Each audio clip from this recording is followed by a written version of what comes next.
Okay, I'm Denis Hocking. Property here is a Rangitoto farm just outside Bulls on the inland end of the coastal sand country. Now the sand country is somewhat unusual landform in so much as it's formed by wind with these elongated parabolic dunes, and this inland part of it, the Foxton phase sand dunes, tend to be bigger and higher than the smaller dunes further out towards the coast.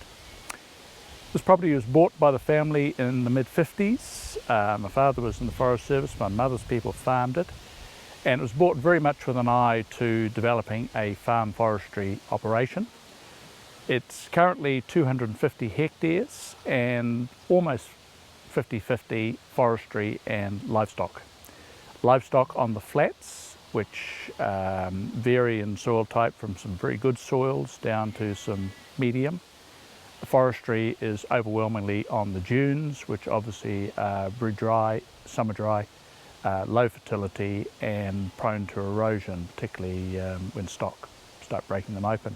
So the planting started in the 50s, and when I took over in the mid-70s, the property then was 160 hectares with about 30 hectares of well-kept forestry. That was harvested through the 1990s, and during that period I have to say it was a golden time for farm forestry. A couple of hectares of Radiata, good pruned Radiata, was netting as much as the 2,000 stock units that I've been running on the property at the time. Since then, of course, log prices in real terms have dropped significantly and have also become more erratic, so that I wouldn't say that we're enjoying quite the benefits of the last few years that we had during the 90s and early years of this decade. But in terms of the whole operation, about 2/3 of the forestry operation is Radiata, which does particularly well on coastal sand dunes, which are in fact its natural habitat. But the other third is a diversity of alternative species, and particularly stringybark eucalypts, which are proved to perform particularly well in this environment and which do give very good milling timbers. They cut well, they're very stable, good durability, and particularly well suited for flooring, furniture, do structural, you name it, they can fulfill it. There's also a certain amount of cypress and smaller areas of blackwood on some of the wetter sections. The livestock operation, it's all a breeding operation. Because of the risk of summer dry, I tend to get rid of all my stock store. So there's about 100 breeding cows, calves sold as weaners, and about 700 breeding ewes, and the bulk of those lambs are sold early as stores, and then we sort of batten down for the summer, which may or may not be dry. In this particular case, 2011, mid-December, it's still looking extremely green. This time last year, it was looking extremely brown. What's perhaps a little unusual about this property is that I've gotten to the habit of harvesting trees every year. I started with production thinning through the late 70s and 1980s, and I still do a certain amount of production thinning. Then started clear felling about 1990, and essentially have clear felled a block every year since then. As I said earlier, during the 1990s, the forestry was typically returning around about $1,000 per hectare per year on the dunes. Currently it'd be more like $600–700 per hectare per year. But when you compare that with the gross margins for livestock, bearing in mind the dunes typically will be able to carry only 3 to 5 stock units per hectare, and there's only one year in my memory where we've exceeded $100 per gross margin per stock unit, and that's the current year. So the return is still fully competitive, in fact superior in many ways. It also gives the flexibility of being able to harvest a bit more or a bit less depending on how the other parts of the operation are going. Now, with the annual harvest, it means there's also an annual replant, and slowly over the years I've tended to put more and more of the eucalypts in. So looking behind, there's a block harvested almost 4 years ago, replanted a bit over 3 years ago, mixture of stringybark eucalypts and pines. hopefully the final crop will be stringybark eucalypts, which, as you can see, are competing right up there with the pines.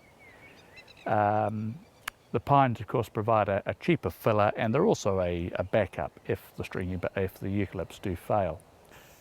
Most of us tend to think of macrocarpa as being an ugly old shelterbelt species, but when it's well grown in a plantation, it can be a very attractive timber tree.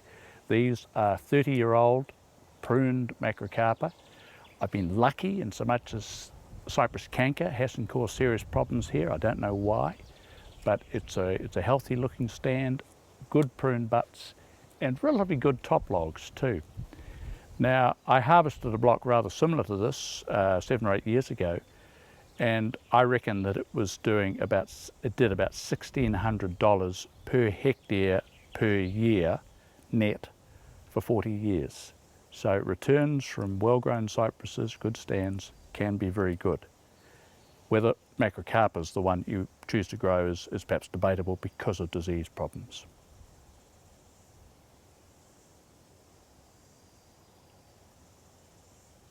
Obviously, this raises the question about what are the costs, both financial and managerial, in running a farm forestry operation. Well, you never get anything for nothing. So there can be quite a bit of work, either work in terms of physical labour doing the silviculture, and I tend to do most of my own. That takes me away from the livestock operation, which probably would be a better operation if I applied myself more thoroughly to that. The other alternative, of course, is to use contractors to do the work.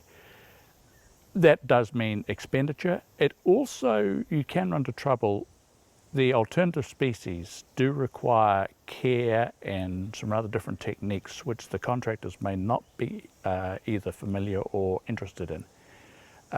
So if you're going to go and do particularly eucalypts, you may well find that you're either having to do the work yourself, or you'll have to have specially primed contractors, because a lot of contractors going for numbers will probably not have the finesse to handle some of the alternative species.